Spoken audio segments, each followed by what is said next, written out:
मित्रों, सादर जय श्री राम। अभी जो राशि का क्रम है उसमें हम बात करेंगे कन्या राशि के लिए कैसा रहेगा 2026।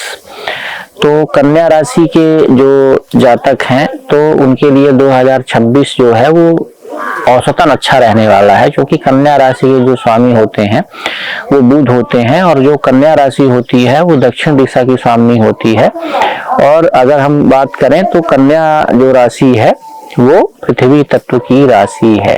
ठीक है, तो अब जैसे कि अगर हम बात करें, सबसे पहली जो चीज होती है सेहत, आरोग्यता। ठीक है, तो आरोग्यता अगर हम देखें तो शनि देव सप्तम भाव में गोचर कर रहे हैं आपकी कुंडली में, और उनकी 7वीं दृष्टि आपके लग्न पर पड़ रही है। तो कुंडली का जो पहला भाव होता है वही आपके, उससे हम देखते हैं आपका लग्न, मस्तिष्क, और लग्न ही डिसाइड करता है कि आपका स्वास्थ्य और सेहत कैसे रहने वाली है। तो यहाँ पर शनि देव की दृष्टि पड़ेगी। शनि देव कन्या लग्न में योग कारक होते हैं, तो स्वास्थ्य में कोई विशेष दिक्कत तो नहीं देखने को मिल रही है। थोड़ा आलस्य ज्यादा देखने को प्राप्त हो रही है, क्योंकि शनि देव धीरे धीरे चलने वाले ग्रह हैं। शनैश्चर इति शनैश्चर, तो उसमें जो है तो आलस्य का सामना करना पड़ सकता है, या हर कार्यों में जो है देरी देखने को मिलेगी, तो उससे जो है मन खिन्न हो सकता है। तो ये स्थितियां भी देखने को मिल सकती हैं। बाकी और सेहत में कोई बड़ी इसमें वो दिक्कत वाली बात नहीं है। सेहत लगभग आपका अच्छा रहने वाला है इस पूरे 2026 के पीरियड में। ठीक है, इसके बाद अगर हम बात करें आपके सेहत के बाद, अगर हम बात करें आपके शिक्षा की, तो शिक्षा के जो आपकी कुंडली में स्वामी होते हैं वो होते हैं शनि देव, और ये सप्तम भाव में केंद्र में गोचर कर रहे हैं। तो ये देखिए क्या है कि मकर राशि आपके पंचम भाव में हो जाने के कारण जो साधारण राशि है, और शनि देव आपकी कुंडली में सप्तम भाव में बैठे हुए हैं, और किसी भी विशेष जो ग्रह हैं, जैसे कि मान के चलिए कि इसमें देव गुरु बृहस्पति, तो देव गुरु बृहस्पति की भी दृष्टि पड़ नहीं रही है, क्योंकि देव गुरु बृहस्पति जून तक आपकी कुंडली में जो है तो गोचर कर रहे हैं 10th हाउस में। ठीक है, इसके बाद जून के बाद वो 11th हाउस में गोचर करेंगे, तो उनकी दृष्टि पंचम पर आएगी। तो शिक्षा आपकी जो है वो जून के बाद थोड़ा ज्यादा अच्छा संकेत मिल रहा है कि अच्छी हो जाएगी। ठीक है, बुद्धि का भी भाव है पंचम, आपके प्रेम प्रसंग आदि का भी है। ठीक है, और इंजॉयमेंट का भी है, तो वो उसके लिए अच्छा हो जाएगा जून के बाद, जब देव गुरु बृहस्पति आपकी कुंडली में एकादश भाव में गोचर करेंगे।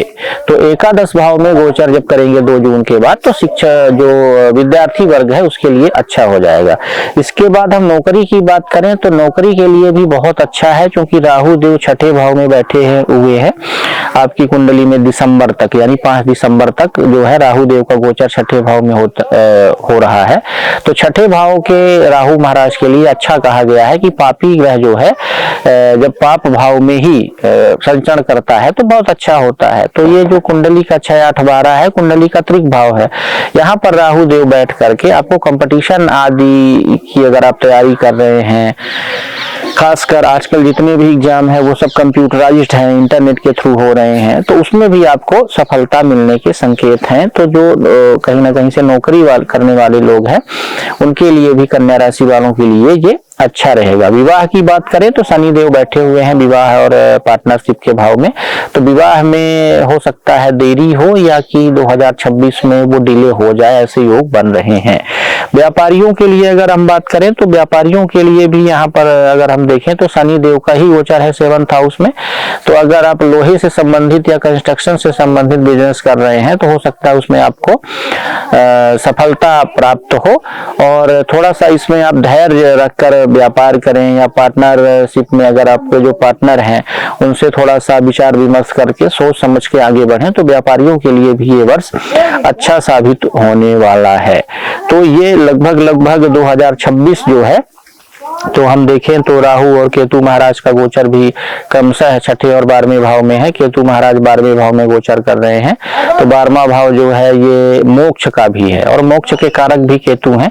तो थोड़ा सा आध्यात्मिक रहिए, अपने कुल परंपरा से जुड़ के रहिए, तो आपको लाभ प्राप्त होगा। उपाय की हम बात करें तो देखिए क्या है कि ये पूरा जो वर्ष है वो कहीं ना कहीं से आपकी कुंडली में देवगुरु के इर्द गिर्द ही घूम रहा है।